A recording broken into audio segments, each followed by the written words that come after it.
नमस्कार।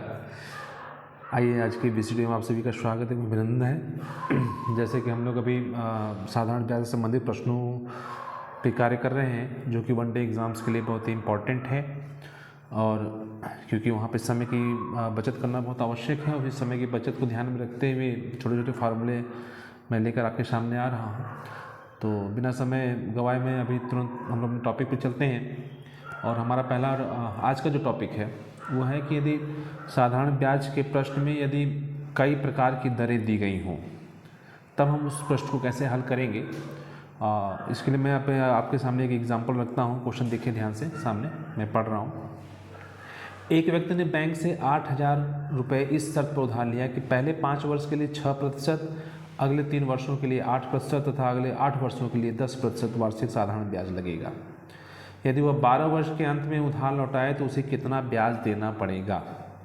यहाँ प्रश्न आपको एकदम क्लियर हो रहा होगा कि 5 वर्ष में 6% का ब्याज दर से ब्याज लगेगा, 3 वर्षों के लिए 8% की दर से, और नेक्स्ट 8 वर्षों के लिए जो है उसके बाद यदि होता है तो 10% वर्षों के लिए के हिसाब से ब्याज लगना है। तो 12 वर्ष बाद दे रहा है तो कुल आपके पास वर्ष 12 हो गए जो है। तो ऐसे प्रश्नों को हल करने का क्या तरीका होगा उस पर चर्चा करेंगे। तो आइए पहले मैं आपको फार्मूला यहाँ पे दिखा दूँ जो है, ठीक है।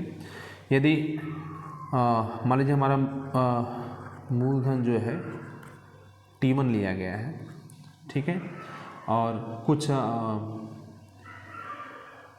मूलधन को T1 नहीं, मूलधन को आप जो है P से रिप्रेजेंट करेंगे, है ना। मूलधन जो हमारा P है, ठीक है, वो T1 समय के लिए जो है, ठीक है, और यदि हमारा R1% ब्याज दर है, ठीक है, T2 समय के लिए R2% है, ठीक है, और T3 के लिए R3% यदि ब्याज की दर है, तो हमारा कुल ब्याज जो निकालना है, ठीक है, कितने अंत में जो है, ठीक है, जितना समय दिया रहेगा, तो कुल ब्याज का फार्मूला हमारा होगा, इसी को ध्यान से आप देखिएगा। कुल ब्याज बराबर हो जाएगा हमारा मूलधन हो जाएगा यहाँ पे, ठीक है, और गुणे करके ब्रैकेट में देखिए, अभी R1 into T1 plus R2 into T2 plus R3 into T3 whole upon सब, ठीक है। ये फार्मूला हमारा बनेगा और इससे बड़े आसानी से हमारा प्रश्न निकल आएगा। तो जो प्रश्न हम लोग अभी चल रहा था उस पर हम लोग चर्चा करते हैं। देखिए प्रश्न को हल करके कैसे हम कितना आसान निकालते हैं। देखिए यहाँ पे आपका जो मूलधन है, आपका मूलधन कितना है, आपका मूलधन है आपका 8,000 रुपये, ठीक है, और आपका 5 वर्ष के लिए ब्याज कितना है, 5 वर्ष के लिए साधारण ब्याज हमारा है 6%, ठीक है, और 3 वर्ष के लिए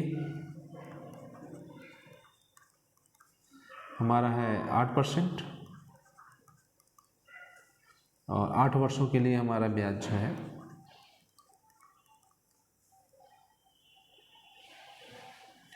10%। अगले के लिए है, ध्यान रखिएगा। तो हमको जो कि 12 वर्ष के लिए अंत में निकालना है ब्याज हमारा, तो पहला तो मान लीजिए 5 वर्ष हो गया, तो 3 वर्ष हो गया, अंत में हमारा 4 ही वर्ष बचेगा, 5 3 8 वर्ष हो गया, अंत में 4 वर्ष बचना है। तो हमारा कुल ब्याज जो निकलने वाला है, ब्याज बराबर हो जाएगा हमारा मूलधन हमारा 8,000 है, गुणे ब्रैकेट में कर देंगे 5 वर्ष के लिए है तो 5 गुणे 6 धन, 3 वर्ष के लिए है 3 गुणे 8 धन, और 10 वर्ष के लिए है, चूँकि हमको 5 3 8 4 12 वर्ष के बाद ही निकालना है, तो 4 गुणे 10, ठीक है, और यहाँ पे होल अपॉन हम लोग कर देंगे आराम से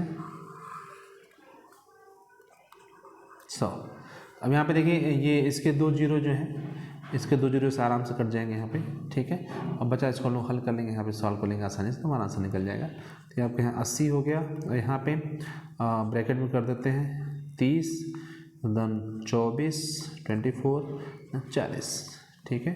अब इसका आराम से कर लीजिए, 80 गुणे हो गया 30 24 54 हो गया, 54 और 40 94 है ना, 4 हो गया, 4 2 6 3 9 94 हो गया। यहाँ पे मल्टीप्लाई कर लीजिए आराम से, तो 8 चौक 32, तो वहाँ से लेके 3, 8 9 72, 3 75, 7,520 रुपये जो है आपकी कुल ब्याज बनेगा 12 वर्षों के बाद।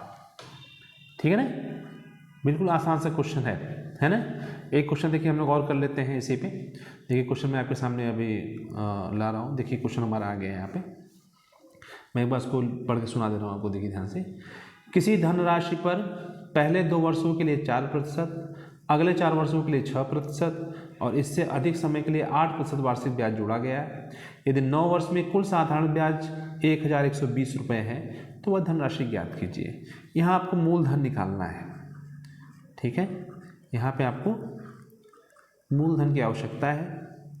कुल ब्याज आपका दे दिया गया है, कुल ब्याज है आपका 1,120 रुपये।